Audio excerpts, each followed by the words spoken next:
Baik, Assalamualaikum warahmatullahi wabarakatuh. Bismillahirrahmanirrahim. Salam sejahtera bagi kita semua. Oke, baik. Pada pertemuan kita yang kedua ini akan dibahas terkait tugas 2 dan tugas 3 teman-teman. Sebenarnya untuk tugas 2 itu teman-teman lebih disuruh untuk mempelajari materi sendiri, namun tetap dijelaskan saja supaya tugasnya kan nanti adalah pembuatan proposal. Jadi harapannya bab satu, bab 2 sampai bab 3 nanti itu sesuai dengan yang sesuai aturan, sesuai yang diminta seperti itu. Oke, saya izin share screen.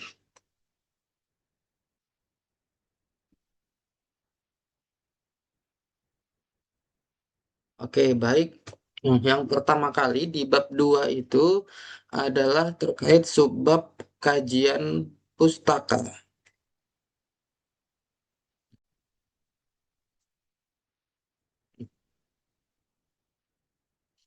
Oke, jadi teman-teman nanti untuk yang di bab 2 subbab pertama terkait kajian pustaka. Apa saja yang dikerjakan di kajian pustaka? Jadi di kajian pustaka itu secara garis besar adalah menuliskan penelitian-penelitian terdahulu. Nah, ini untuk mengidentifikasi kesenjangan penelitian, maka kita harus melakukan kajian pustaka dari sumber pustaka yang berkaitan dengan penelitian Anda. Jadi di kajian pustaka itu teman-teman silakan cari yang teman-teman sudah paparkan di latar belakang, itu tuliskan lagi penelitian terdahulu apa saja yang teman-teman dapatkan. Tuliskan di kajian pustaka. Nah, coba cari minimal 5 penelitian terdahulu yang relevan ya, jangan yang tidak berhubungan dengan penelitian kita. Jadi yang harus berhubungan dengan penelitian kita. Jadi coba cari minimal 5 seperti itu. Kalau dapatnya baru 3 nggak apa-apa. Jadi sambil proses nanti di tugas 4 itu bisa sempurna seperti itu. Sebisa mungkin minimal 5 dengan tahun penelitian itu sebisa mungkin maksimal 5 tahun ke belakang. Jadi kalau ini tahun 2026 ya 2020 lah itu terakhir. Jadi cari penelitian yang terakhir itu 2020. Sebisa mungkin maksimal 5 tahun terdahulu. Kalau 2021, 22 atau bahkan 2025 itu berarti makin bagus seperti itu. Oke, jadi di kajian pustaka adalah pencarian dan evaluasi kritis terhadap sumber pustaka yang tersedia sesuai dengan bidang ilmu atau topik penelitian. Kajian pustaka mendokumentasikan state of the art. State of the art ini adalah teman-teman bisa menunjukkan apa perbedaan penelitian teman-teman dengan penelitian-penelitian sebelumnya yang teman-teman rujuk di kajian pustaka. Ini empat tujuan utama kajian pustaka. Yang pertama, kita bisa melakukan survei pustaka. Jadi dengan membaca penelitian terdahulu, kita bisa semakin paham terkait topik yang akan kita kerjakan. Kemudian menganalisis informasi yang dikumpulkan secara kritis dengan mengidentifikasi kesenjangan tertentu. Misalnya kesenjangan metodologi atau kesenjangan empiris. Empiris ini permasalahannya mungkin berbeda, metodologinya sama, atau metodologinya berbeda, tapi permasalahannya sama. Seperti yang kemarin itu diperbolehkan sebagai bentuk dari perbedaan penelitian. Mensintesis informasi dari hasil analisis informasi yang diperoleh dari berbagai pustaka. Hasil sintesis bisa digunakan untuk menyatakan kesenjangan tertentu sehingga keaslian penelitian bisa ditunjukkan, menyajikan berbagai pustaka yang relevan secara terorganisir. Jadi tujuan utama kajian pustaka ini selain kita belajar terlebih dahulu gimana orang-orang terdahulu itu mengerjakan penelitiannya yang relevan dengan kita juga bisa menyebutkan perbedaan dan persamaan penelitian kita dengan penelitian terdahulu. Jadi wajib ada perbedaan. Mungkin dari perbedaan permasalahan atau perbedaan dari metodologi yang akan digunakan. Alasan Menulis kajian pustaka. Langkah pertama untuk mengawali sebuah penelitian adalah mengkaji bidang ilmu yang kita tertarik seperti yang sudah saya sebutkan sebelumnya, bahwa setelah menentukan judul, teman-teman bukan menulis latar belakang tapi mencari penelitian terdahulu terkait penelitian yang kita kerjakan.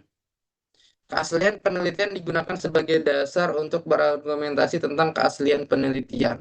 Kajian pustaka melibatkan kegiatan pencarian sumber pustaka, analisis kritis, sintesis, dan menyajikannya secara terinci. Oke, langkah melakukan kajian pustaka mungkin sudah teman-teman lakukan juga di latar belakang. Yang pertama, mencari pustaka yang relevan, mengevaluasi sumber pustaka, mengidentifikasi tema, kesenjangan, dan debat, merancang struktur kajian pustaka, dan menulis kajian pustaka. Jadi kalau di latar belakang sudah menuliskan dua atau tiga penelitian terdahulu, nah itu cantumkan lagi di kajian pustaka. Jadi memang harusnya seperti itu. Yang ada di kajian pustaka itu wajib dituliskan di latar belakang. Tapi kalau di kajian pustaka menuliskan 5 penelitian terdahulu, di latar belakang baru dua saja menyebutkan nggak apa-apa. Jadi nggak harus yang di kajian pustaka itu disebutkan semua di bagian latar belakang.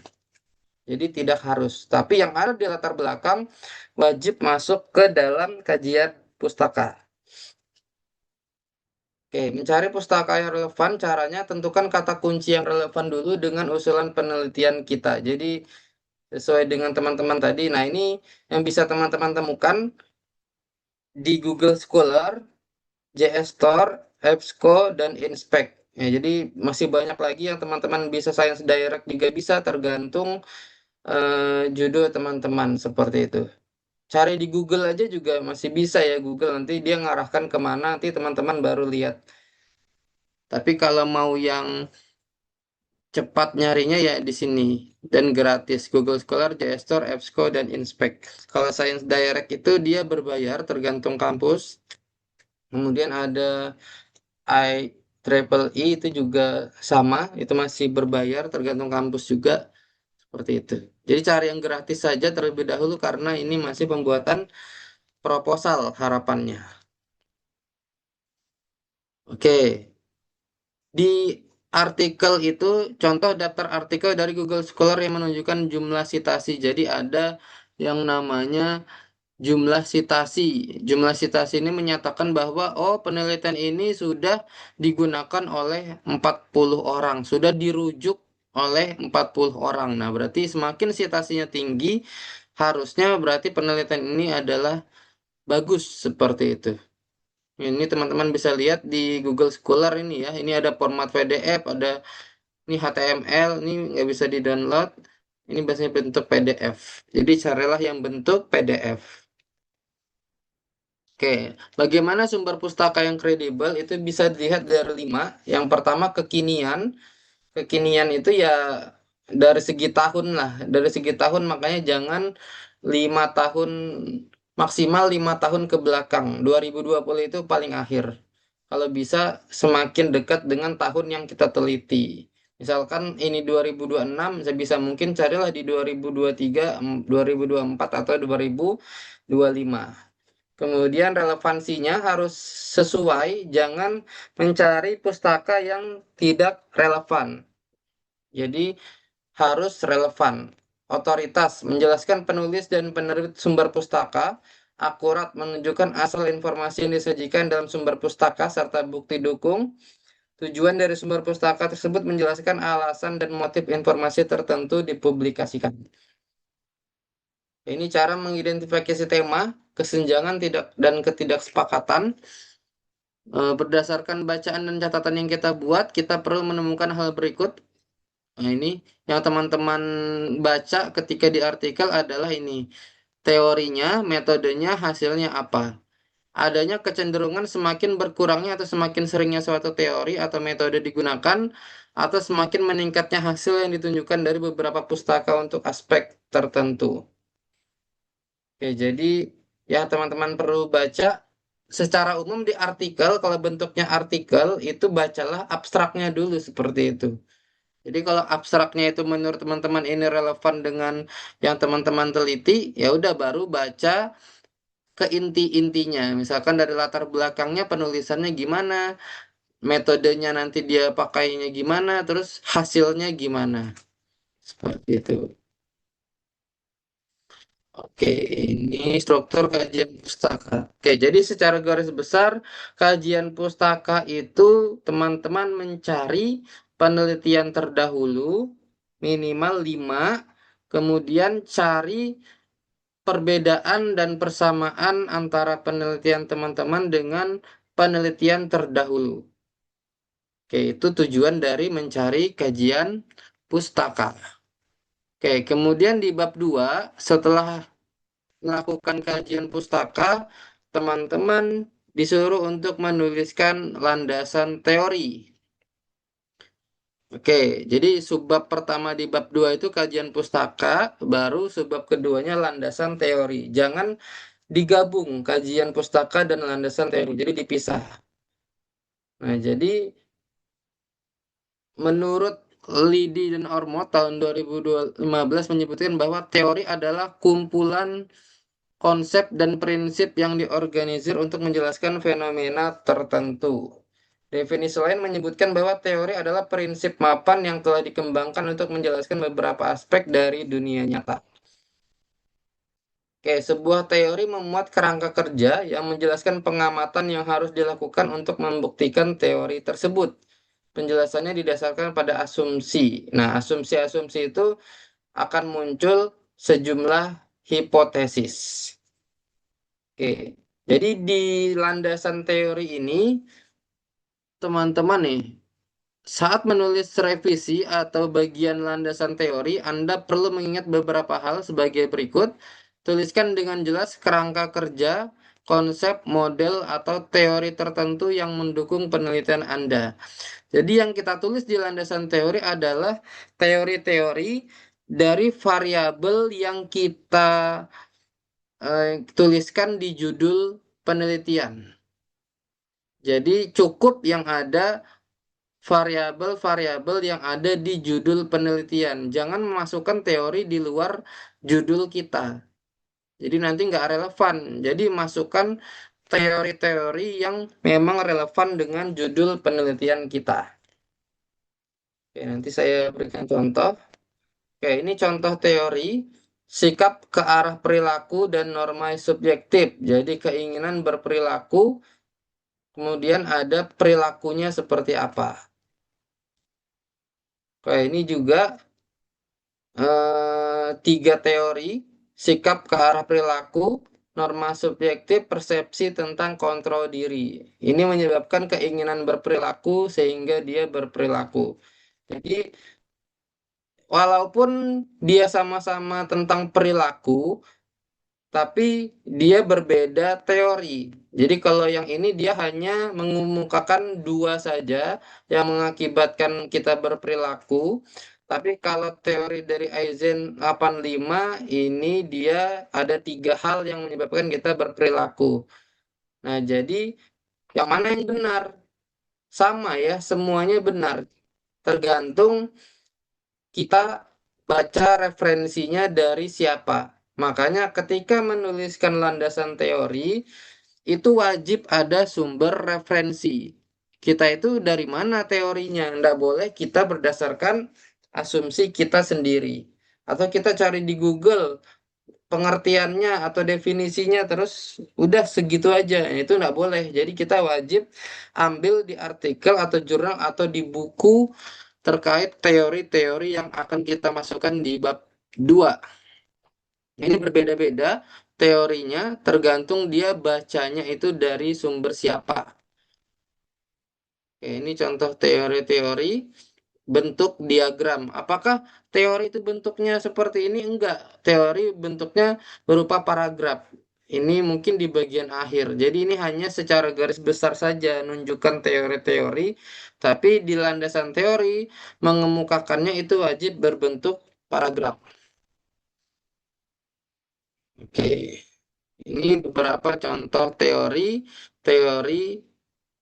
yang ada di landasan di bab 2. Oke, jadi nanti di bab 2 itu teman-teman wajib mengemukakan teori sesuai dengan yang di judul penelitian.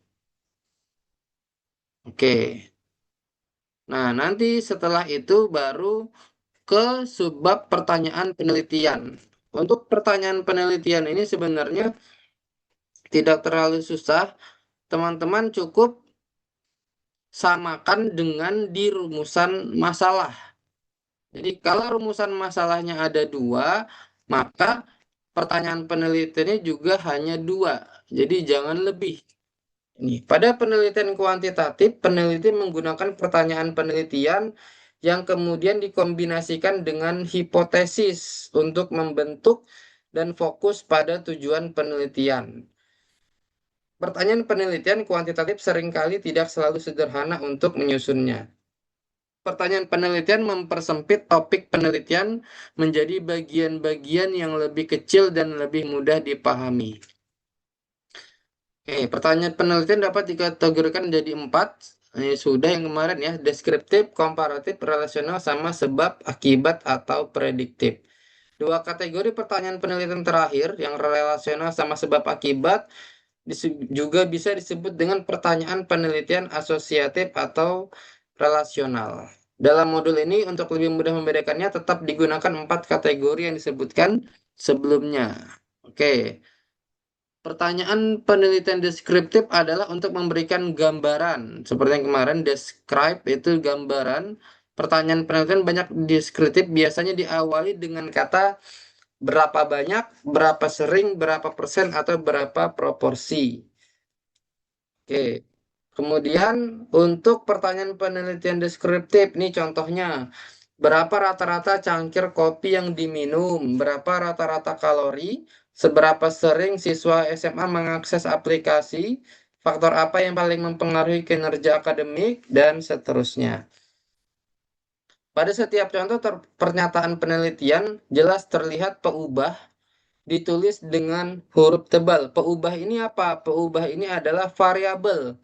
Variabel yang teman-teman tulis di judul penelitian. Dan kelompok subjek diberi garis bawah. Ini subjek ini adalah objek yang mau diteliti oleh si peneliti. Oke, tadi ada deskriptif, ada komparatif. Contohnya diawali dengan kata apa yang berbeda pada, apakah ada perbedaan, dan seterusnya. Ini contohnya. Apa yang membedakan perilaku pengguna Instagram antara laki-laki dan perempuan? Apa yang membedakan persepsi terkait keamanan internet banking? Karena dia kan mau membandingkan antara dua objek. Ini laki-laki dan perempuan, ini kelompok remaja dan kelompok orang tua, dan seterusnya. Ini dia satu saja variabelnya, tapi objeknya yang ada dua. Nah, ini pertanyaan komparatif. Kemudian ada relasional. Data yang digunakan untuk jenis analisis ini dapat bersifat dikotomis atau biner. Di mana kalau biner itu nilainya 0 dan 1 atau ya dan tidak. Contohnya, apakah ada relasi antara umur dan aras kebugaran? Jika ada, bagaimana kekuatan dan arah relasinya? Bagaimanakah relasi antara penjualan es krim dan suhu udara pada waktu tengah hari? Bagaimana relasi? Dia menanyakan terkait hubungan atau relasi. Oke, kemudian yang sebab akibat ini yang mungkin sering digunakan. Kata kuncinya adalah apakah ada pengaruh atau bagaimana pengaruh. Nah, contohnya, bagaimana pembatasan penggunaan telepon mempengaruhi interaksi sosial mahasiswa? Apakah usia, jenis kelamin, dan jenjang pendidikan terakhir memprediksi pendapatan? Bagaimana pengaruh banyaknya kegiatan ekstrakurikuler yang diikuti mahasiswa? Nah, secara garis besar, pertanyaan bagaimana ini biasanya mengarahnya ke kualitatif. Karena kalau pertanyaan bagaimana ini, teman-teman akan menjawab di bab 4 itu berupa paragraf. Sehingga berupa narasi. Kan bagaimana ya? Nah, kalau berupa narasi, maka pengumpulan datanya biasanya menggunakan wawancara.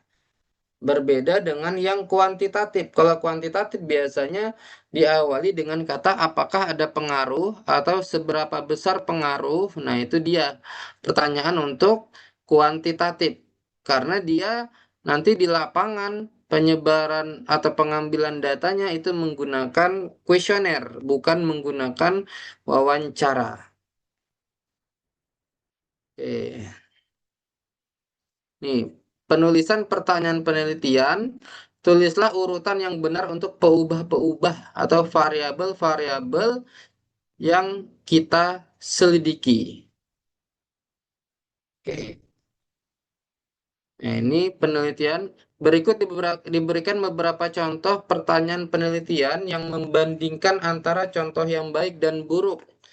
Yang pertama, pertanyaan harus tidak hanya sekedar memperoleh jawaban iya atau tidak. Ini yang kemarin ya.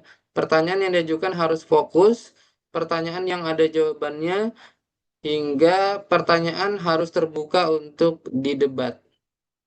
Pertanyaan penelitian yang baik tidak menanyakan mengapa. Jadi jangan munculkan kata tanya mengapa. Kalau bagaimana itu kan masih mau minta penjelasan. Tapi kalau mengapa ini lebih ke apa ya? Sudah menjudge seperti itu.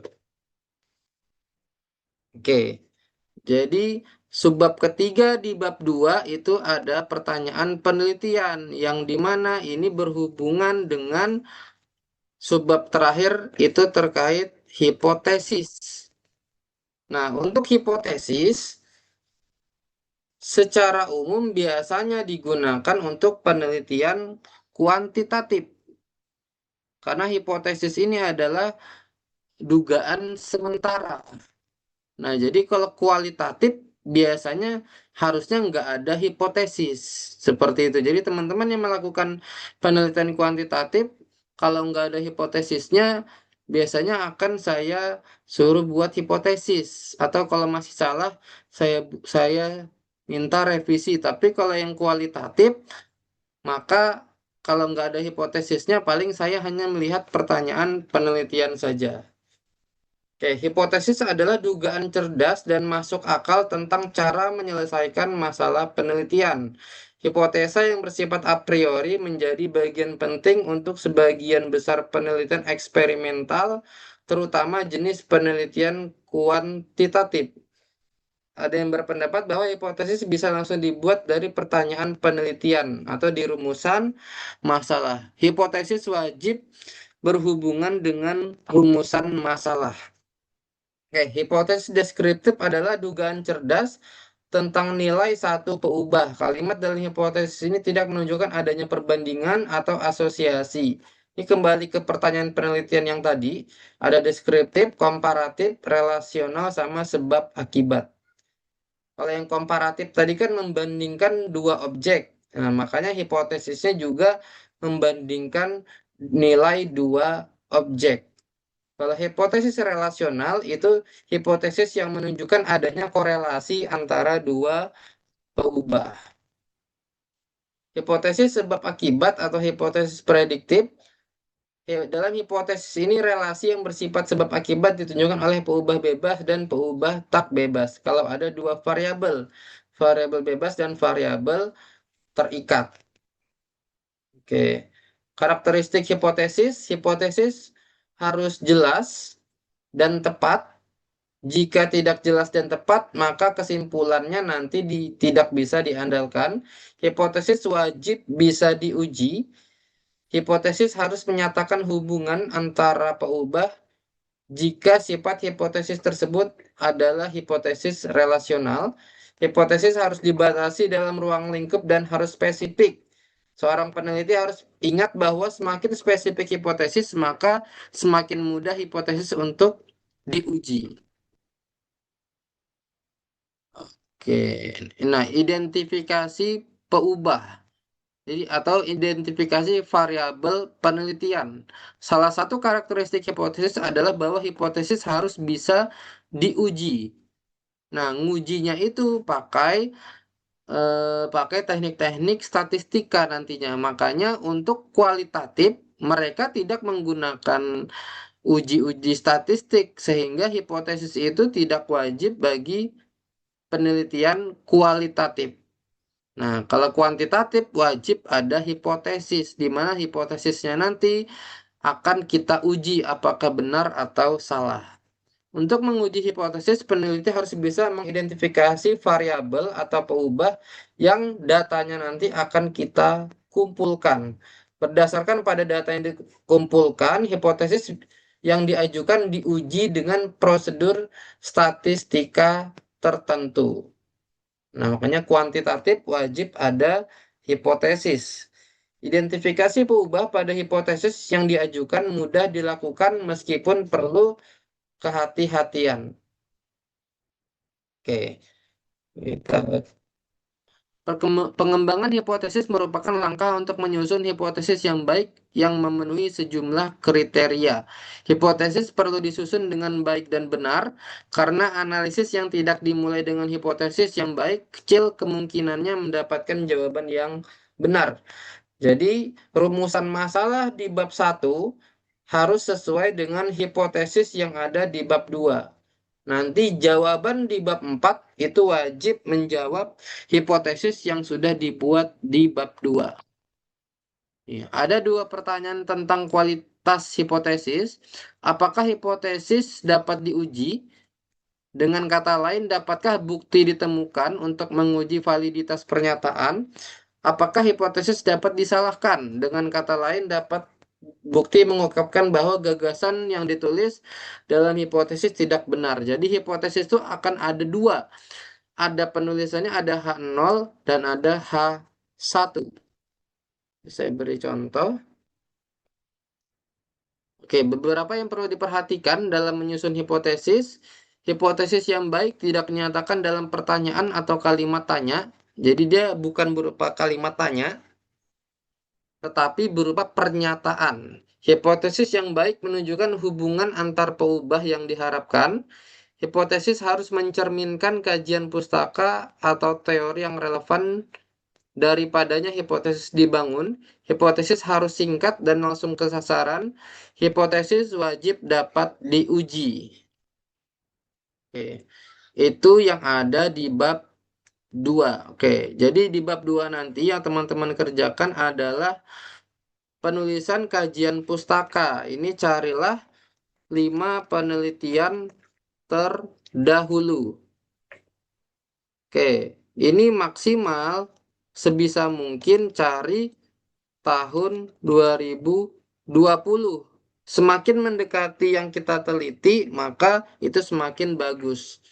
Tahun ini kan tahun 2026, carilah di 2025, 2024 atau 2023 itu lebih bagus. Nah, ini dijelaskan penelitiannya itu gimana hasilnya. Hasilnya, metodenya apa, atau lokasinya di mana. Itu terserah cara jelasinnya gimana. Nah, setelah menjelaskan kelimanya ini, buat tabel. Jadi di bagian akhir tuh buat tabel yang terdiri dari nomor, terus itu ada judul penelitian, kemudian ada perbedaan penelitian dan persamaan penelitian. Jadi tujuan kajian pustaka itu adalah mencari perbedaan atau tadi bahasanya step of the art, perbedaan antara penelitian yang akan kita kerjakan dengan ini 5 penelitian terdahulu yang telah kita masukkan di awal. Jadi dijelaskan apa perbedaannya, apa persamaannya. Jadi kelihatan jelas pas kita baca, oh ternyata penelitian kita ini perbedaannya di sini dibanding yang 5. Jadi dibandingkan satu-satu ya, karena ada 5 penelitian terdahulu, jadi ada 5 baris. Nah, selesai di situ untuk kajian pustaka. Kemudian di landasan teori, ini masukkan teori-teori yang ada di judul. Kalau yang dicontoh yang di sini misalkan pengaruh sistem pembayaran QRIS terhadap penjualan baju di mall XYZ. Nah, saya tahu bahwa variabel atau peubah tadi yang bahasanya di PPT tadi, variabelnya itu tentang sistem pembayaran QRIS, juga penjualan baju. Jadi maka landasan teori yang mau saya masukkan pasti hanya tentang sistem pembayaran QRIS. Ini apa ini saya cari definisinya. Definisinya gimana, terus itu apapun manfaat QRIS atau semua teori tentang QRIS baik dari definisi, manfaat, kegunaan, kekurangan semuanya saya sebutkan. Cari teorinya wajib ada sumber referensi. Pokoknya di landasan teori wajib menyebutkan referensinya dari mana. Nah, kalau di kuantitatif maupun di kualitatif sama ya. Setiap variabel, setiap variabel yang kita tuliskan di sini wajib ada yang namanya ini indikator. Jadi cari indikator dari variabel tersebut. Jadi indikator sistem pembayaran QRIS misalkan. Jadi saya harus cari tuh teori orang itu A, B, C dan seterusnya. Jadi definisinya apa, manfaatnya, kegunaannya, kekurangannya, dan indikator dari variabel tersebut. Nah, kemudian kalau sudah baru saya ke teori yang kedua. Karena tadi tentang sistem pembayaran QRIS, kemudian variabel keduanya tentang penjualan baju. Jadi saya masukkan di sini teori kedua tentang penjualan baju. Misalkan aja ini ya, jualan baju. Nah, ini saya cari definisinya, terus manfaatnya atau kegunaannya dan lain-lainnya. Ingat, selalu ada sumber referensinya dari mana. Kemudian wajib ada indikator juga. Indikator penjualan itu gimana? Nah, itu wajib ada di dalam teori. Nah, jadi dua ini saja. Iya, dua ini saja. Nggak perlu ada pengertian pengaruh, nggak perlu ada mol X, Y, Z kita jelasin juga, nggak perlu. Jadi cukup menjelaskan teori dari variabelnya saja. Nah, kalau sudah selesai untuk yang landasan teori. Di pertanyaan penelitian, nah ini kalau saran saya cukup ikutin yang ada di rumusan masalah. Misalkan di contoh ini rumusan masalahnya hanya satu tentang apakah ada pengaruh sistem QRIS terhadap pembelian baju, ya udah tuliskan aja juga yang kata-katanya kurang lebih seperti itu. Jadi hanya satu aja juga, jangan lebih dari satu. Nah, untuk hipotesis, karena rumusan masalahnya itu satu, maka di hipotesis juga wajib hanya satu. Jadi, penulisan hipotesis itu juga seperti ini. H0 dan H1. H0 itu untuk pernyataan negatif, H1 pernyataan positif. Jadi cukup copy paste yang ada di rumusan masalah. Rumusan masalah kan apakah ada pengaruh sistem QRIS terhadap pembelian baju? Ini kita copy. Nah, kita masukkan di sini. Ingat tadi dikatakan hipotesis tidak boleh ada kalimat tanya. Jadi ini kita bentuk kalimat pernyataan. Jadi karena kalimat negatif untuk H0 berarti bisa dituliskan tidak ada pengaruh sistem QRIS terhadap pembelian baju. H1-nya adalah kebalikannya. Ada pengaruh sistem QRIS terhadap pembelian baju. Udah kayak gitu untuk penulisan hipotesis. Jika ada dua rumusan masalah, maka hipotesisnya juga ada dua. Jadi hipotesis itu harus bergandengan gini, H0, H1. Nanti hipotesis untuk rumusan masalah kedua sama, tulis lagi H0 dan H1. Jadi akan ada dua kali H0 dan H1-nya. Karena ada dua rumusan masalah. Ini untuk menjawab rumusan masalah yang pertama. Nanti kalau di sini ada dua, ada nomor dua, maka dia dijawab oleh rumusan masalah yang ini, hipotesis yang kedua, H0 dan H1 yang kedua. Jadi nggak akan ada H0, H1, H2, H3, H4, nggak ada. Jadi hanya ada H0 dan H1. Seperti itu. Itu untuk penulisan di bab 2 yang terdiri dari kajian pustaka tadi, landasan teori, pertanyaan penelitian, dan hipotesis. Oke, ini untuk penjelasan di bab 2 yang teman-teman mungkin sudah ada yang mengerjakan. Oke, nah di tugas selanjutnya itu adalah terkait penulisan di bab 3. Oke, saya langsung dulu ya, nanti baru tanya jawab. Oke, di bab 3 yang teman-teman tuliskan itu terkait dengan metode penelitian.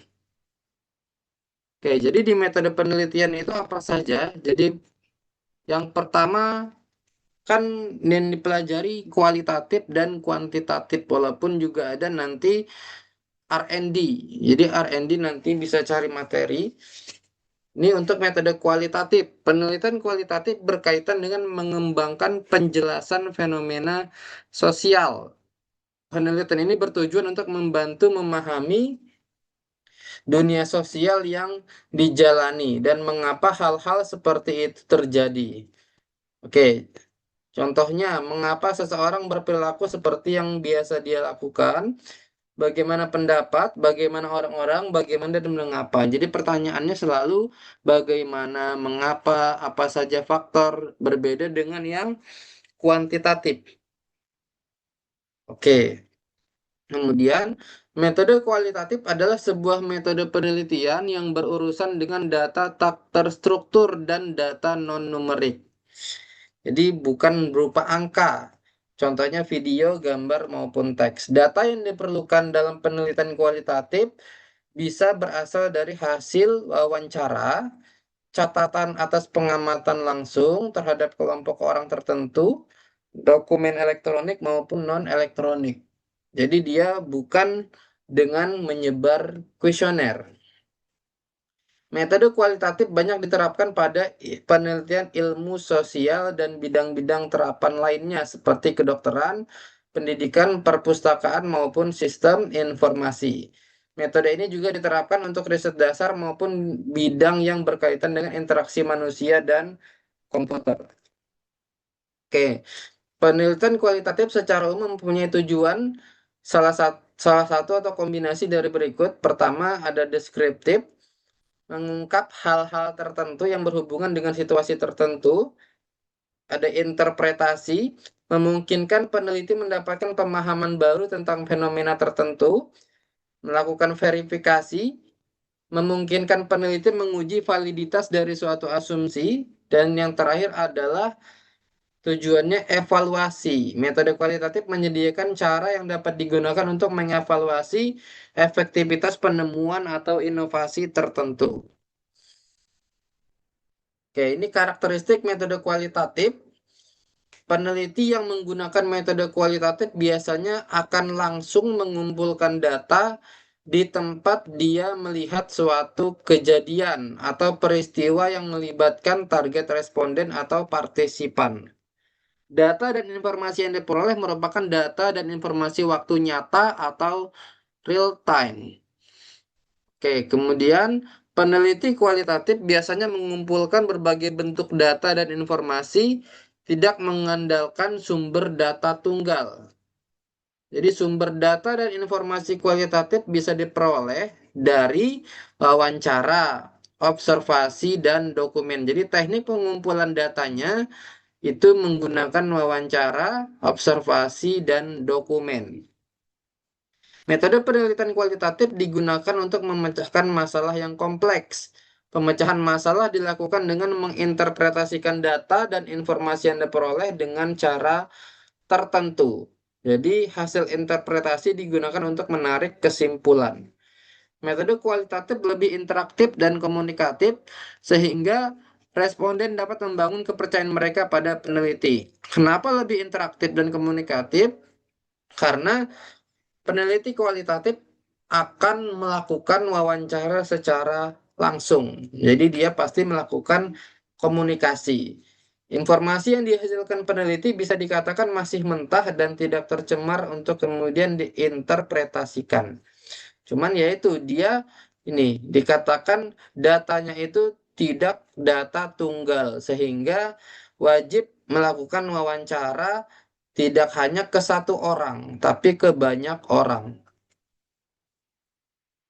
Oke, beberapa hal yang harus diketahui untuk penelitian kualitatif tidak ada jawaban tunggal. Artinya apa? Artinya ketika si A meneliti di lokasi yang sama dengan si B, maka jawaban mereka itu tidak mungkin tidak harus sama. Bisa jadi jawaban mereka atau kesimpulan mereka itu berbeda. Karena kualitatif tidak ada jawaban yang tunggal. Kenapa bisa nggak ada jawaban yang tunggal?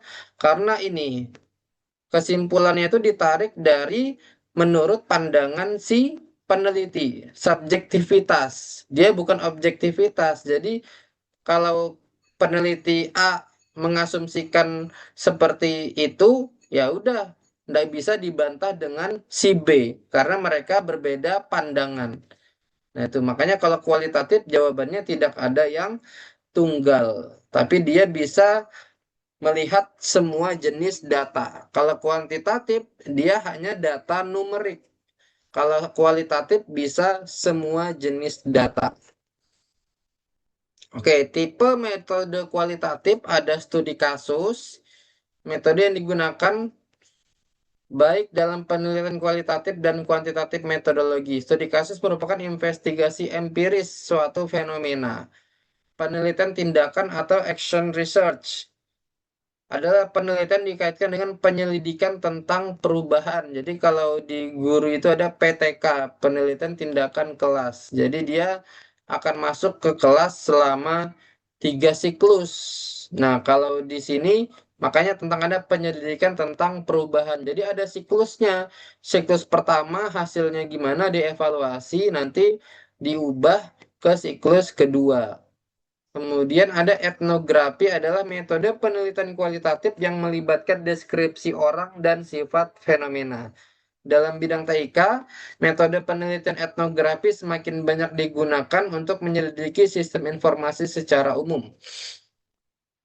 Oke, ada grounded teori digunakan untuk membangun model teoritis yang berasal dari data yang diperoleh dan dianalisis menggunakan seperangkat prosedur yang ditentukan sebelumnya. Analisis konten adalah telah terperinci dan sistematis terhadap konten atau isi dokumen untuk mengidentifikasi pola atau tema. Nah, ini analisis konten biasanya dilakukan pada beberapa bentuk komunikasi manusia termasuk jurnal, buku, media cetak maupun rekaman interaksi manusia. Oke, itu beberapa eh, tipe-tipe metode kualitatif. Nah, di bab 3 itu ada subbab pengumpulan data. Sudah disebutkan tadi, bisa wawancara, observasi, dan dokumentasi. Di sini yang pertama adalah observasi atau pengamatan langsung. Dalam pengamatan langsung, seorang peneliti mengamati perilaku orang ketika mereka menjalani kehidupan sehari-hari tanpa peneliti harus berpartisipasi atau ikut campur. Jadi kita hanya melihat kegiatan orang saja, tapi kita tidak masuk ke dalam kegiatannya. Kemudian pengumpulan data bisa melalui survei terbuka. Survei terbuka ini gimana? Kebanyakan survei dirancang menghasilkan data kuantitatif. Karena apa? Karena jawabannya sudah kita setting. Jawabannya yang disetting itu maksudnya sangat setuju, setuju, tidak setuju, sangat tidak setuju, sudah ada pilihannya. Tapi kalau survei terbuka berarti ini jawabannya berupa esai, paragraf. Terserah mereka mau meneliti gimana. Mereka mau menjawab apa terserah. Nah, itu survei terbuka. Kalau survei tertutup itu mengarah ke kuantitatif. Ada juga pakai fokus group berdiskusi ya. Dalam kelompok fokus seorang peneliti mengundang beberapa orang untuk dimintai tanggapan terkait beberapa pertanyaan. Kemudian bisa juga melalui wawancara mendalam. Dia mewawancarai responden satu persatu. Jadi sebelum melakukan wawancara, nah ini wajib ada instrumen wawancara. Bisa juga melalui dokumentasi, catatan sejarah, catatan apapun itu masuk dokumentasi atau pengamatan partisipan.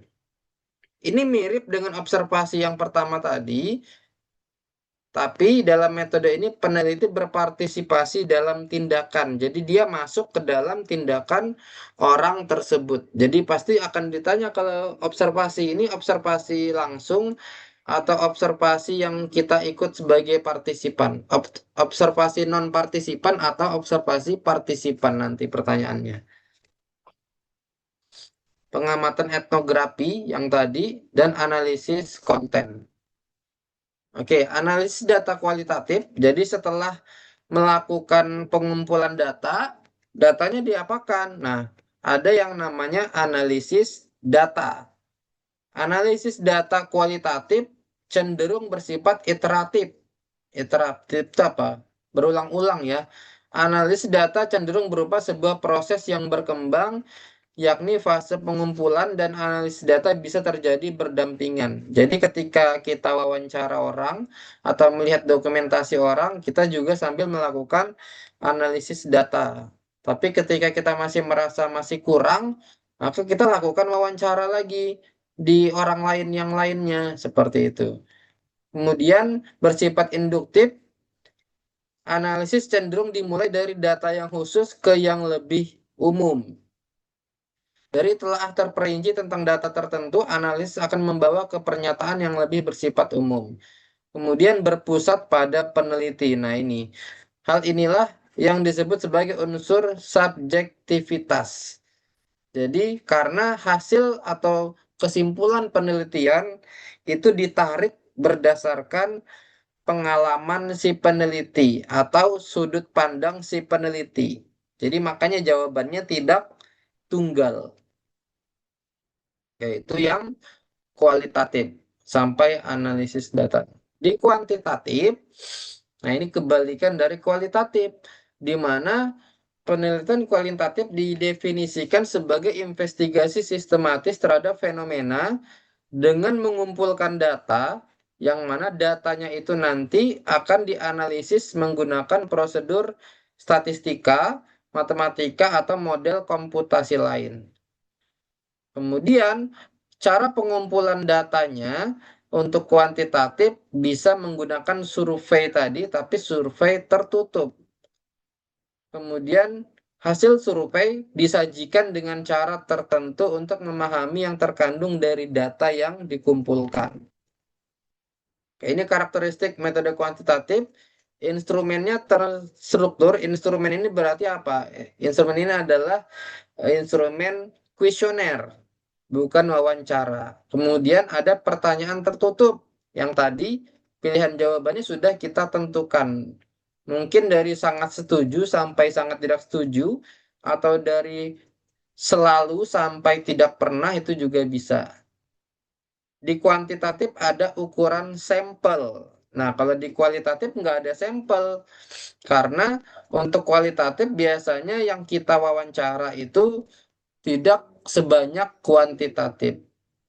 Kemudian di kuantitatif wajib ada studi sebelumnya atau artikel sebelumnya. Data kuantitatif bisa disajikan bentuk tabel, chart, grafik, atau non-numerik lainnya. Yaitu karakteristiknya. Pendekatan metode kuantitatif ada metode non-eksperimen. Metode yang dilakukan tanpa peneliti melakukan manipulasi atas peubah yang diteliti. Ada tiga, deskriptif, korelasi, dan sebab komparatif. Jadi kalau non-eksperimen ini kita tidak melakukan tindakan, kita tidak melakukan percobaan di variabel bebasnya. Variabel bebas sudah terjadi. Nah, itu metode non-eksperimen yang lebih ke korelasi atau sebab komparatif. Tujuan dari metode deskriptif untuk yang non-eksperimen menjelaskan dan menginterpretasikan kondisi saat ini dari individu. Dua kategori metode deskriptif adalah observasi dan survei. Jadi dia hanya mendeskripsikan saja hasil observasi dan surveinya. Ini kita gunakan penelitian korelasional untuk mengetahui hubungan atau relasi antar dua variabel atau peubah. Metode ini dilakukan untuk mengetahui kuat dan arah relasi yang terjadi secara alami pada minimal dua kelompok yang berbeda. Oke, secara umum ada dua, ada explanatory dan prediktif. Untuk korelasional explanatory untuk memahami dan menjelaskan beberapa kejadian, kondisi dan perilaku satu sama lain. Kalau yang korelasional prediktif digunakan untuk mengetahui memprediksi kondisi atas perilaku suatu perubah berdasar peubah lain. Oke. Ini yang terakhir tadi metode sebab akibat tadi atau kausal komparatif mirip dengan korelasi dalam arti bahwa suatu kondisi sudah terjadi. Nah, ini ingat ya, sudah terjadi. Itu non eksperimen. Data yang diperlukan kemudian dikumpulkan untuk mencari tahu penyebab adanya perbedaan. Meskipun dengan metode ini peneliti dapat mengetahui penyebab adanya perbedaan, tetapi tidak bisa memunculkan sifat sebab akibat yang nyata. Oke, jadi di kuantitatif dia hanya bisa menyebutkan ini. Dia hanya bisa mengetahui bahwa adanya perbedaan antara variabel A dan variabel B. Tapi nggak bisa memunculkan apa yang menyebabkan dia ada perbedaan itu nggak bisa disebutkan secara mendalam. Karena apa? Karena tadi kuantitatif tidak melakukan wawancara. Nah, itu kekurangan di kuantitatif. Kalau kualitatif, dia bisa menyebutkan perbedaannya bagaimana, tapi dia tidak bisa menyebutkan berapa persentasinya perbedaannya, seberapa besar perbedaannya itu nggak bisa disebutkan karena tidak melakukan uji statistika. Nah, itu jadi terdapat beberapa perbedaan kualitatif dan kuantitatif. Oke, kemudian ada metode eksperimen. Jadi kalau metode eksperimen ini kita melakukan suatu tindakan. Pada metode eksperimen, peneliti menggunakan teknik tertentu untuk memperlakukan partisipan dengan cara yang berbeda. Di mana dalam eksperimen itu akan dibagi dua kelompok, ada grup eksperimen, ada grup kontrol. Jadi ada kelas eksperimen, ada kelas kontrol. Nah, itu. Jadi kalau eksperimen ini teman-teman misalkan ada mau menggunakan Canva, misalkan di tempat teman-teman bekerja presentasi belum menggunakan Canva, teman-teman mau coba pakai Canva. Nah, berarti itu masuk ke metode eksperimen. Nah, kalau kasusnya ternyata di tempat kerja teman-teman sudah menggunakan Canva, terus teman-teman mau melihat pengaruhnya gimana, itu jatuhnya ke non-eksperimen. Karena sudah terjadi. Tapi kalau belum terjadi dan teman-teman mau menerapkan, itu namanya metode eksperimen. Tapi kalau teman-teman mau membuat sesuatu, kalau Canva kan sudah ada ya, bukan sesuatu yang baru. Tapi kalau teman-teman mau membuat sesuatu, misalkan membuat pembuatan sistem informasi, nah itu kan teman-teman harus membuat dari awal. Nah, itu bukan jatuhnya di eksperimen, tapi penelitian R&D, Research and Development. Jadi dia walaupun arahnya nanti ke eksperimen, hasil akhir R&D itu adalah eksperimen, tapi sebelum sistemnya itu diterapkan di suatu kelompok, itu wajib diuji dulu.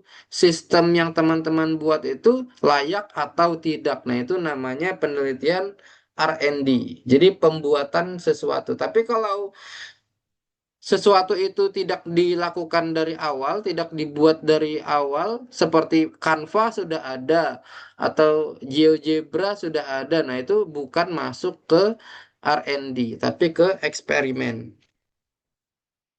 Oke, dalam sebuah eksperimen, terkadang penugasan secara acak tidak dimungkinkan. Kondisi ini tetap bisa memungkinkan peneliti melakukan eksperimen di mana ada dua kondisi.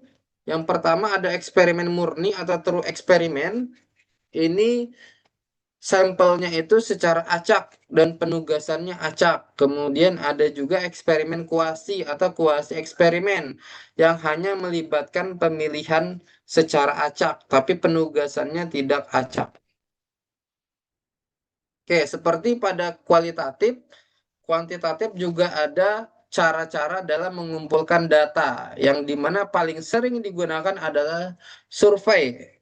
Dimana kalau survei ini biasanya sebar kuesioner. Kemudian cara yang kedua adalah percobaan di laboratorium atau lebih dikenal dengan sebutan eksperimen. Oke, secara khusus untuk, nah ini sampel dan populasi. Jadi di bab kuantitatif ada sampel dan populasi.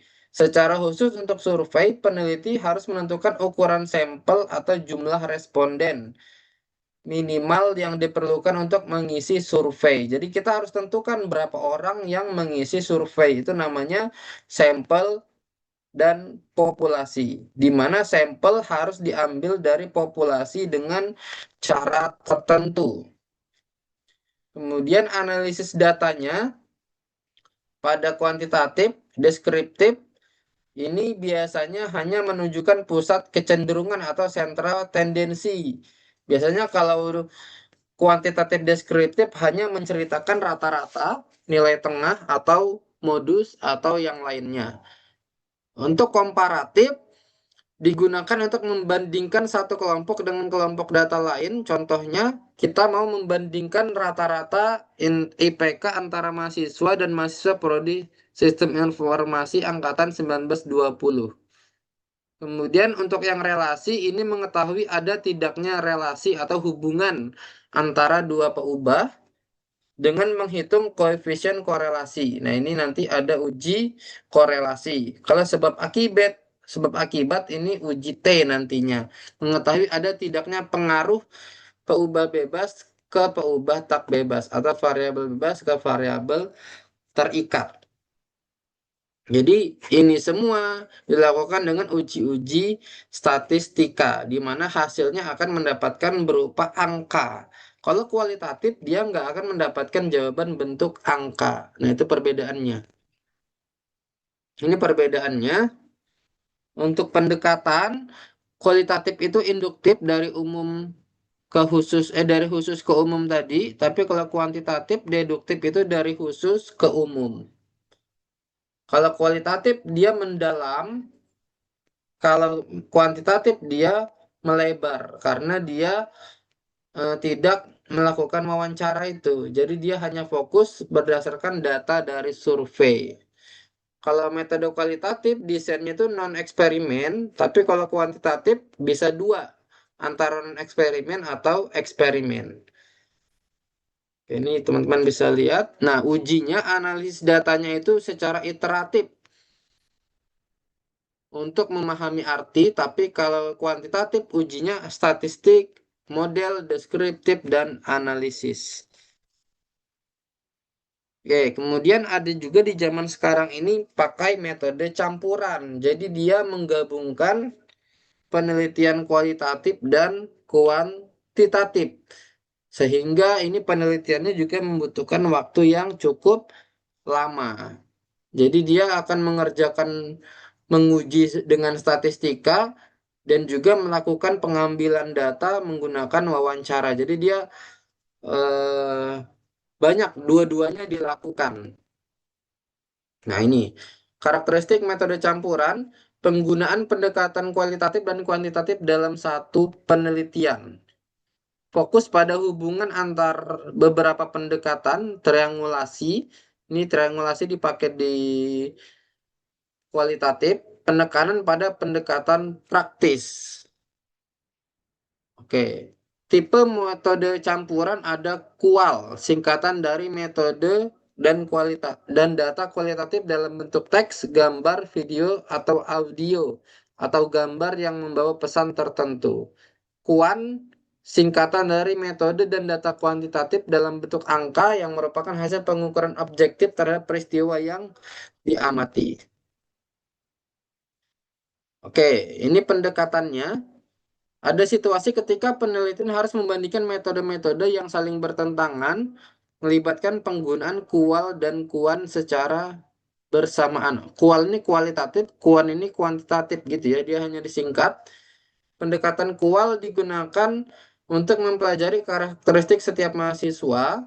Pendekatan kuan digunakan untuk melihat fitur keseluruhan dari kelas mata kuliah. Jadi ini yang digabung ya metodenya ya. Jadi kualitatifnya dia melihat karakteristik mahasiswa ketika kuliah, kemudian juga dia melihat nilai-nilainya. Nah, nilai-nilai itu kan masuk ke kuantitatif. Dia juga melihat IPK-nya, kelulusannya, kemudian kualitatifnya juga dia melihat gimana sih lingkungan belajarnya. Nah, ini dia menggabungkan dua metode. Jadi dia mungkin mau melihat bagaimana karakteristik mahasiswa di suatu universitas seperti itu. Jadi dari segi lingkungan belajar, dia mengikuti mata kuliah dibandingkan dengan nilai-nilainya. Nah, ini double, dia ngerjainnya double, kualitatif dan kuantitatif. Oke, kelebihan metode campuran. Ini gambaran yang lebih lengkap tentang fenomena yang diteliti. Seperti yang saya sebutkan tadi, kualitatif itu hanya bisa menggambarkan fenomenanya, tapi nggak bisa menyebutkan berapa persen pengaruhnya, berapa persen perbedaannya, atau seberapa tinggi nilai perbedaannya. Nah, nggak bisa disebutkan di kualitatif. Tapi kalau di kuantitatif, dia bisa menyebutkan berapa persen perubahannya atau seberapa besar pengaruhnya, tapi dia nggak bisa menyebutkan deskripsinya gimana, perbedaannya tuh apa saja. Nah, itu nggak bisa disebutkan. Jadi memang ada kekurangan, ada kelebihan. Tapi kalau teman-teman menggabung dua metode tersebut, maka teman-teman akan mendapatkan hasil yang lebih lengkap. Cuma pekerjaannya menjadi lebih banyak dan waktunya juga harusnya menjadi lebih lama. Nah, itu tergantung teman-teman nanti mau menelitinya apakah mau yang lengkap, berarti bisa menggabung dua metode atau cukup salah satu saja. Jadi nggak masalah. Nah, ini kelemahannya, waktu dan biaya.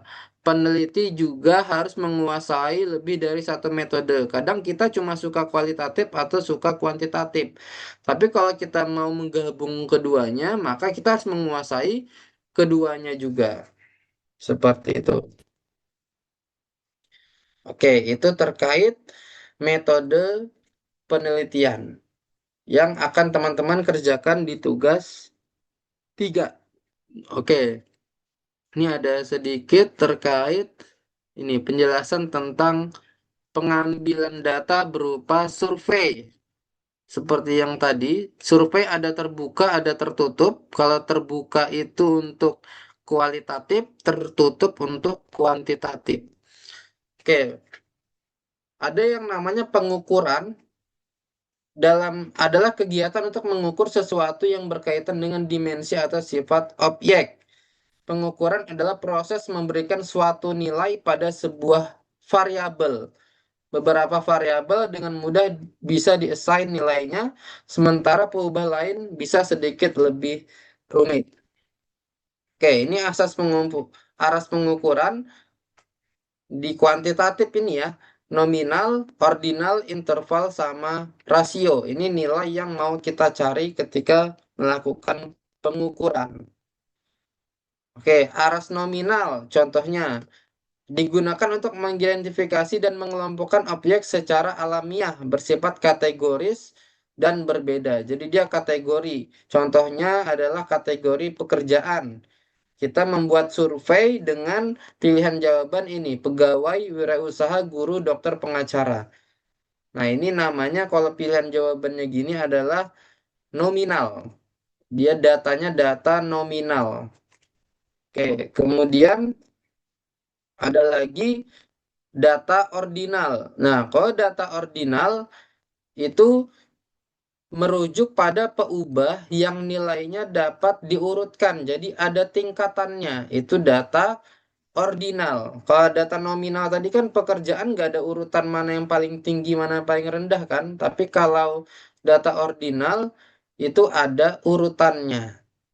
Contohnya, pilihan jawabannya SD, SMP, SMA, sampai S3. Secara besar kan kita tahu, SD ini tingkatan paling bawah, S3 yang paling tinggi. Seperti itu. Oke, kemudian ada lagi data interval.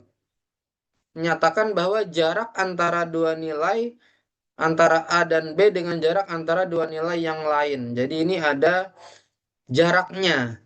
Dari kalau di sini ada Werkudara sampai Sadewa. Sadewa itu nilai terendah, tertingginya adalah Werkudara. Ini yang interval. Kemudian yang terakhir adalah data rasio.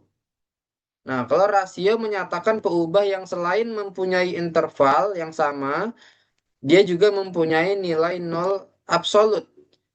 Ini teman-teman bisa lihat di sini. Kalau nominal itu hanya berupa kategori, kalau ordinal itu kategori tapi dia ada urutannya. Kalau interval dia kategori, ada urutannya dan ada jaraknya. Kalau rasio itu ada ketambahan nol absolut. Contohnya, oke, di sini. Jadi contoh, seseorang yang membeli bakso sebanyak 5 mangkok bisa mengatakan bahwa dia membeli bakso 2 mangkok lebih banyak dibanding seseorang yang membeli 3 mangkok. Oke, ini masuk dalam interval tadi jarak 5 dan 3. Nah, ini masuk dalam rasio. Oke. Nah, ini yang penting di kuantitatif adalah penskalaan atau nanti bahasanya ada skala Likert. Penskalaan adalah cabang pengukuran yang melibatkan konstruksi instrumen yang mengaitkan konstruk kualitatif dengan unit metrik kuantitatif. Jadi, hasil kualitatif diubah ke bentuk kuantitatif. Dalam banyak hal, penskalaan tetap menjadi salah satu aspek pengukuran penelitian sosial yang mencoba untuk mengukur konsep yang sifatnya abstrak. Berikut dua jenis penskalaan. Yang pertama, ini skala Likert yang sering digunakan.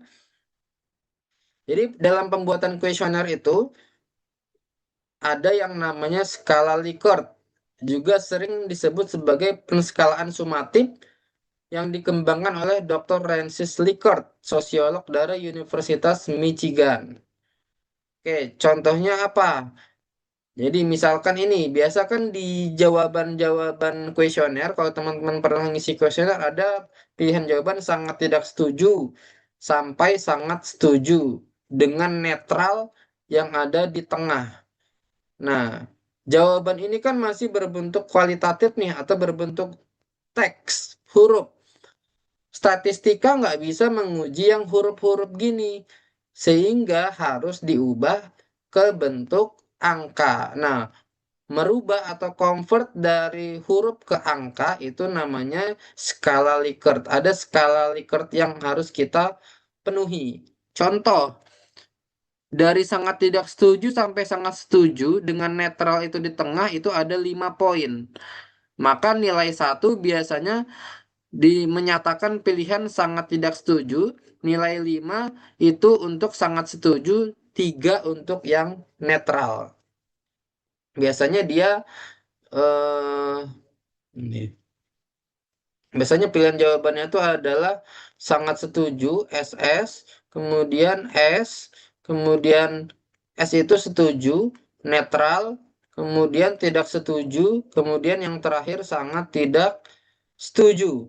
Nah, di skala Likert, sangat tidak setuju ini poinnya 1, tidak setuju ini 2, netral 3, setuju itu 4, sangat setuju itu 5.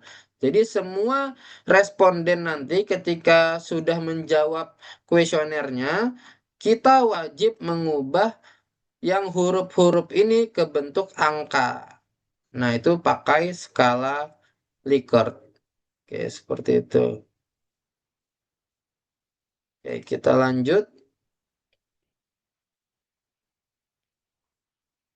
Oke, kemudian ada lagi yang namanya skala Goodman, juga sering disebut dengan penskalaan kumulatif.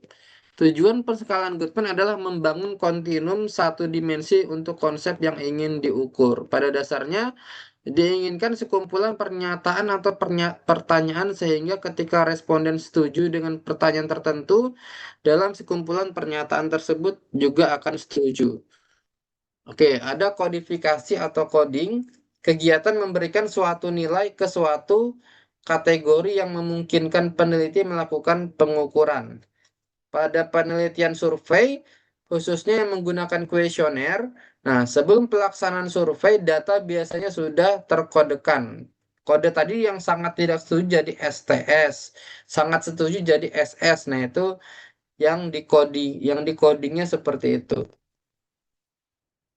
Oke, kuesioner ini adalah contoh pertama dari survei. Jadi kalau teman-teman kuantitatif, pengumpulan datanya pakai kuesioner biasanya.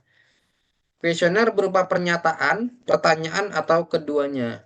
Dengan demikian, untuk seterusnya, yang menyangkut survei, kata pertanyaan dapat dibaca pertanyaan atau pernyataan. Jadi kalau kita kuesioner, isi kuesioner tuh bisa bisa disebut pertanyaan, bisa disebut pernyataan. Oke, mengembangkan kuesioner. Yang pertama, kita perlu tahu dua jenis survei, ada kuesioner, ada wawancara. Nah, tiga hal yang perlu diketahui, konten pertanyaannya, ruang lingkup dan tujuan, format respon, yang tadi pilihan jawabannya apa saja, kemudian pemilihan kata yang tepat sehingga responden merasa tertarik. Tipe kuesioner ada dua, ada terstruktur dan tidak terstruktur. Pertanyaan dikotomis juga bisa disebut pertanyaan biner karena pilihan jawabannya antara ya atau tidak, atau benar atau salah, atau setuju, tidak setuju. Nah, ini pertanyaan yang hanya dua jawaban. Pertanyaan berdasarkan aras pengukuran. Nah, ini kalau setelah dia jawab iya atau tidak, ternyata dia masuk ke jawaban berikutnya lagi. Seperti di Google Form, kalau teman-teman pernah lihat, ketika dia sudah menjawab ya, maka akan muncul lanjutan pernyataan. Baik yang tidak juga akan muncul lanjutan pernyataan. Ini namanya jenis pertanyaan saringan. Oke, isi kuesioner. Apakah pertanyaan tertentu memang diperlukan? Apakah diperlukan beberapa pertanyaan? Nah, ini ya teman-teman eh, bisa pertanyakan ketika membuat kuesioner. Tapi secara umum membuat kuesioner itu bisa dengan ini ya, bisa dengan melihat dari referensi terdahulu. Jadi teman-teman bisa lihat dari skripsi yang sudah ada, teman-teman bisa ikutin kuesioner yang sudah mereka buat. Tapi jangan dikopas, tapi harus teman-teman lakukan parafrase, diubah sesuai dengan konteks penelitian teman-teman. Itu untuk pengambilan data menggunakan survei. Nah, ini pengambilan data kuantitatif. Ini lebih membahas ke, jadi saya bahas, setelah data itu diambil, yang dilakukan teman-teman adalah ini, melakukan uji validitas dan reliabilitas instrumen. Jadi di kuantitatif itu ada teknik uji instrumen. Jadi instrumen yang dimaksud adalah instrumen survei tadi. Jadi yang dilakukan adalah melakukan uji validitas dan uji reliabilitas. Validitas instrumen adalah sejauh mana instrumen mengukur apa yang harus diukur. Ini beberapa jenis validitas, ada face validity, validitas konten, validitas kriteria, sama validitas konstruk. Oke, kemudian ketika sudah valid, maka wajib lakukan uji selanjutnya. Uji reliabilitas, konsistensi hasil yang pasti dari sebuah instrumen. Jadi nggak boleh uji reliabilitas dulu baru uji validitas. Terbalik. Harus uji validitas dulu baru uji reliabilitas. Oke, contohnya gimana reliabilitas itu? Misal ada salah satu di antara orang yang sedang diet setiap pagi, menimbang berat badan menggunakan timbangan berat badan. Selama seminggu dia timbang ternyata hasilnya 58, 56, 59 sampai 58. Nah, dengan hasil yang diperoleh oleh timbangan, apakah orang tersebut percaya bahwa timbangannya reliable atau handal? Nah, bandingkan dengan timbangan yang dia mengukur hasilnya 57,9, 58, 58, 58,1 dan seterusnya. Nah, kalau kita bandingkan dua hasil ini, timbangan yang bisa kita percaya harusnya adalah timbangan yang kedua. Nah, karena apa? Karena hasilnya tidak berbeda jauh. Nah, ini yang disebut dengan reliable. Jadi alat tersebut atau instrumen tersebut sudah reliable ketika dilakukan pengukuran berkali-kali, hasilnya tidak terlalu jauh berbeda. Nah, makanya setelah uji validitas, kita melakukan uji reliabilitas. Oke, berikut adalah 4 cara mengukur reliabilitas. Ada reliabilitas antar penilai. Ini berarti kita melakukan penilaian, minta orang menilai, terus kita samakan nilainya apakah sudah kurang lebih sama atau tidak. Nah, itu bisa masuk reliabilitas. Tes retest reliability, equivalent form reliability, sama reliabilitas konsistensi internal. Oke, ini tadi sudah. Oke, ini contoh, ini perbedaan antara validitas dan reliabilitas. Nih, kalau dia valid, tidak reliable, itu tidak ada. Ketika dia valid, dia harusnya juga ada reliable. Ini nggak ada, nggak bisa terjadi. Nah, ini nggak valid dan juga tidak reliable. Teman-teman perhatikan titik-titiknya. Nah, ini tidak ngumpul di satu tempat. Oke, tidak valid dan reliable. Dia reliable karena apa? Karena titik-titik hitamnya itu mengacu ke suatu tempat. Yang tadi kan reliable itu berarti dia nilainya itu ketika dilakukan pengukuran tidak terlalu jauh berbeda. Nah, tapi dia nggak valid, kan harusnya dia di tengah sini. Nah, ini kalau yang valid dan reliable. Dia semuanya berkumpul di tengah. Yang dibutuhkan kita saat membuat instrumen adalah ini. Dia valid dan juga reliable. Oke. Kemudian ada tadi, sampel dan populasi sudah dibahas juga tadi. Salah satu tujuan penelitian di bidang sistem informasi adalah keberlakuan hasil sebuah penelitian pada sekelompok objek, bisa manusia atau objek lain. Istilah teknis, sekelompok objek yang dikenakan generalisasi disebut populasi. Sejumlahnya ya, jumlahnya. Kemudian anggota populasi yang bisa dijadikan responden disebut dengan sampel. Oke, ini untuk menentukan sampel. Jadi kalau populasinya itu kecil sampai 100, jadi populasinya itu kalau masih di bawah 100, itu wajib diambil semuanya. Sampelnya itu wajib sama dengan populasi. Jadi misalkan populasinya 85, ya udah sampelnya juga wajib 85. Tapi kalau ukuran populasinya 500, nah sampelnya apakah juga harus 500? Enggak, cukup 50%. Kalau ukuran populasinya 1.500 cukup 20%. Seperti itu. Atau di luar batas tertentu sekitar 5.000, maka ukuran sampel sebesar 400 sudah memadai. Jadi sampel itu memudahkan kita dalam melakukan penelitian. Sehingga tidak harus sejumlah populasi yang kita ambil penelitian. Oke, secara garis besar akan menggunakan ini. Kalau jumlahnya lebih dari 100, maka kita bisa menggunakan rumus Slovin. untuk mengurangi sampel kita. Misal ini rumusnya N sama dengan N besar. N besar ini jumlah populasi dibagi 1 plus N dikali E.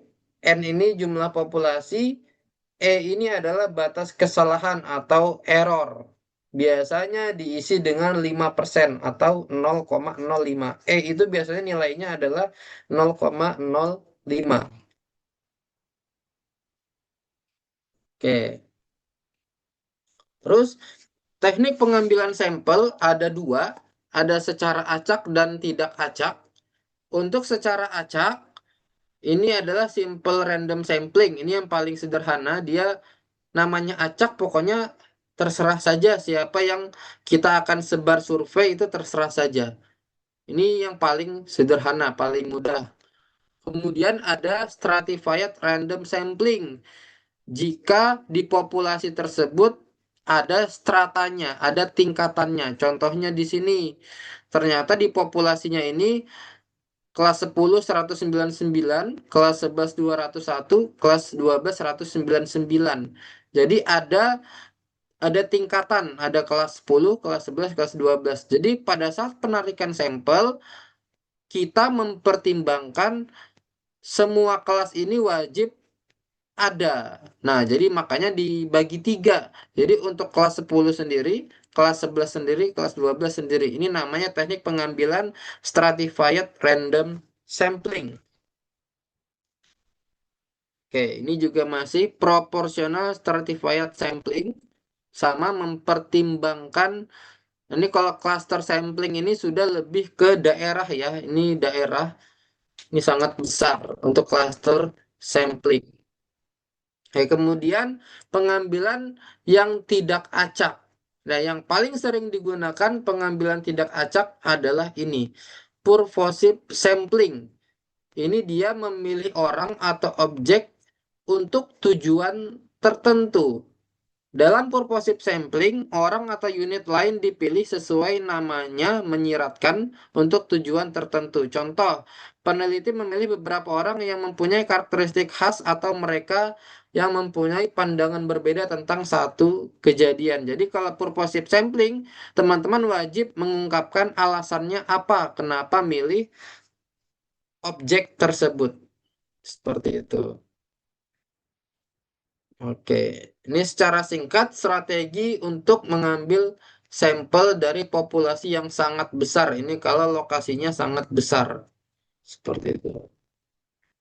Oke, ini yang sangat besar tadi, negara, area utama, sampel lokasi. Ini tapi jarang ini untuk penelitian yang skalanya mungkin besar banget gitu. Oke, kita selesai di tugas 3. Oke, saya jelaskan sedikit. Di tugas 3, jadi yang teman-teman lakukan itu nanti adalah ini, menuliskan jenis penelitiannya itu apa, kuantitatif atau kualitatif, atau jangan-jangan R&D, Research and Development. Kemudian ada menuliskan populasi dan sampel. Ini kalau kuantitatif. Kalau kualitatif, dia bahasanya adalah sumber data. Nah, jadi dia berbeda. Jadi tuliskan populasinya berapa orang, populasinya berapa, terus dari populasi tersebut sampelnya jadi berapa, sampel berapa, dan teknik pengambilan sampelnya apa. Teknik pengambilan sampel apa. Itu dijelaskan. Kemudian ada teknik pengumpulan data atau pengambilan data, terserah. Mungkin teknik pengumpulan data. Nah, ini tergantung dari jenis penelitian. Kalau penelitiannya kuantitatif tadi berarti ya pakai survei, observasi juga bisa, dan dokumentasi. Oke. Nah, tapi kalau dia kualitatif berarti dia yang bukan survei, tapi bisa survei ya. Survei, tapi survei ini kalau kuantitatif kan survei tertutup. Nah, ini kalau kualitatif dia wawancara, secara umum pakai wawancara. cara observasi dan dokumentasi. Nah, ini dijelaskan ini tapi satu-satu. Survei tertutup itu apa definisinya, observasi apa, dokumentasi apa. Bukan hanya menyebutkan, tapi ada pengertiannya. Kemudian analisis datanya juga sebutkan bagaimana cara analisis data. Nanti yang terakhir itu ada pembuatan instrumen penelitian. Atau kalau wawancara berarti pertanyaan wawancaranya apa. Kalau survei berarti surveinya, kuesionernya gimana. Kayak itu yang dibuat di bab 3. Seperti itu. Oke, untuk tugas 3 sepertinya masih belum dikeluarkan dari UT sendiri. Kapan jadwalnya? Mungkin masih disuruh menyelesaikan untuk tugas 2. Oke, mungkin itu untuk penjelasan buat hari ini. Silahkan bagi yang mau bertanya, boleh bertanya. Permisi mau bertanya untuk pertanyaan penelitian saya. Pertanyaan deskriptif ada 4, pertanyaan komparatif ada 3, relasional ada 4, apa tidak apa-apa. Saya ada 5, untuknya butuh H1 dan nol saja. Oke, coba disesuaikan sama rumusan masalahnya saja. Kalau rumusan masalahnya ada 5 pertanyaan, berarti pertanyaan penelitiannya dibuat 5 saja. Begitu pula hipotesis. Nah, hipotesis ini hanya untuk pertanyaan yang kuantitatif, yang apakah ada pengaruh atau seberapa besar pengaruh. Jadi kalau dia pertanyaan kata bagaimana, apa apa kendala, apa faktor itu nggak ada hipotesisnya sebenarnya. Hipotesis hanya bisa menguji pertanyaan yang kuantitatif. Yang pertanyaannya itu apakah ada pengaruh atau seberapa besar pengaruhnya. Jadi hipotesis dibuat untuk menjawab yang rumusan masalah yang kuantitatif saja. Kemudian izin bertanya, Pak, untuk responden kuanti ada minimal berapa? Sebenarnya minimalnya harusnya bisa 30 minimal. Tapi kalau ternyata nggak sampai 30 ya di 25 atau 26 lah. Tapi kalau 20 atau 15 saja itu jatuhnya nanti nggak di kuantitatif. Masih sangat kurang untuk menjawab survei nantinya. Seperti itu. Jadi minimalnya adalah 30 harusnya sebisa mungkin. Lebih banyak lebih bagus. Ada lagi? Bisa lewat chat juga.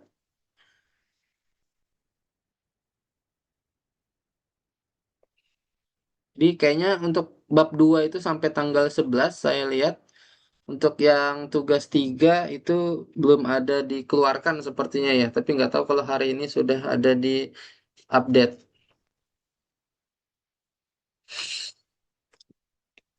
Ada lagi yang mau bertanya? Untuk kuesionernya Pak, berapa pertanyaan? Soalnya tadi baru gabung. Oke, untuk kuesioner dibuat.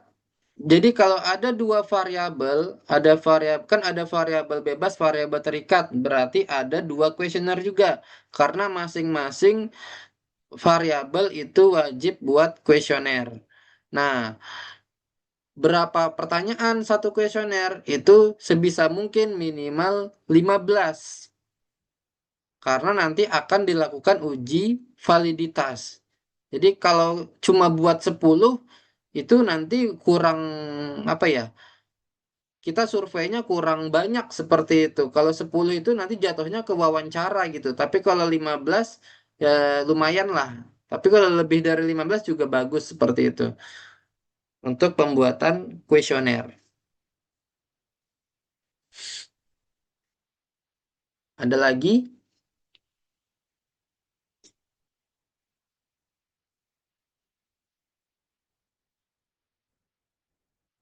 Silahkan yang masih mau didiskusikan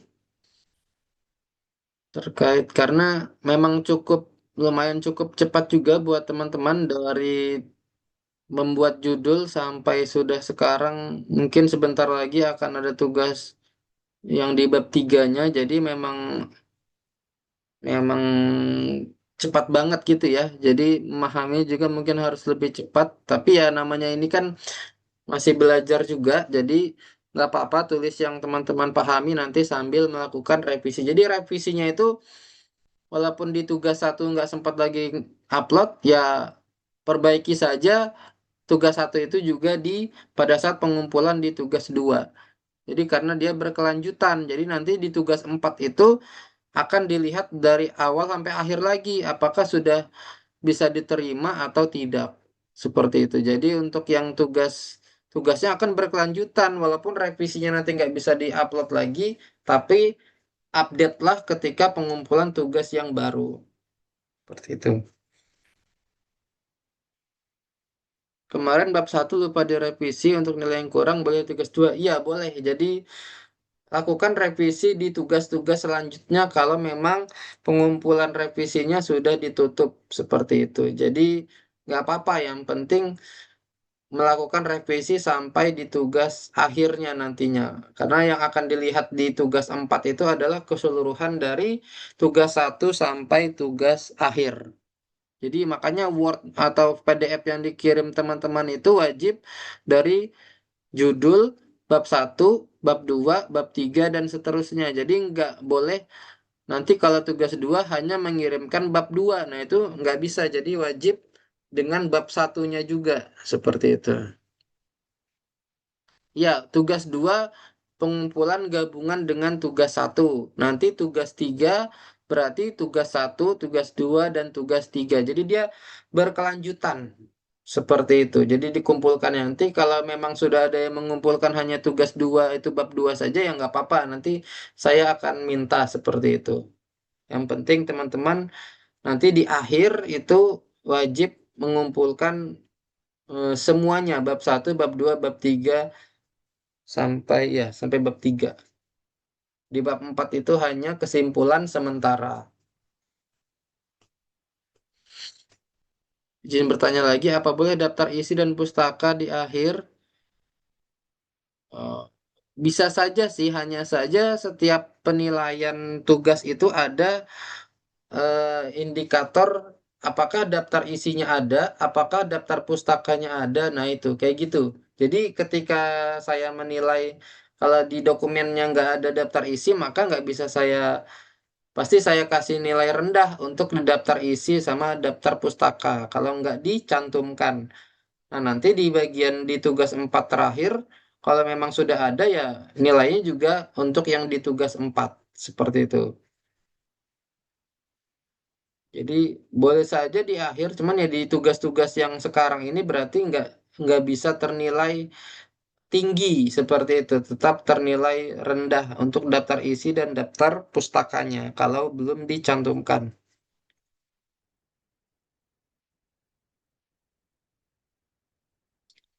Ada lagi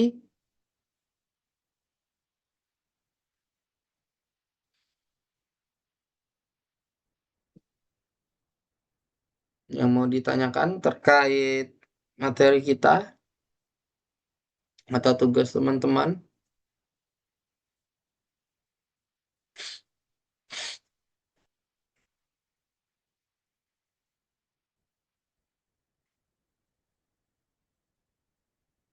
Oke, cukup.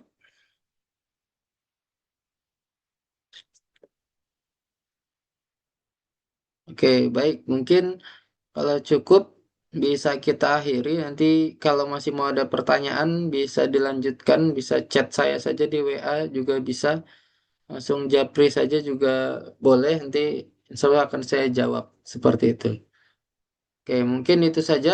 Terima kasih buat teman-teman semua. Sekian saya akhiri. Wassalamualaikum warahmatullahi wabarakatuh.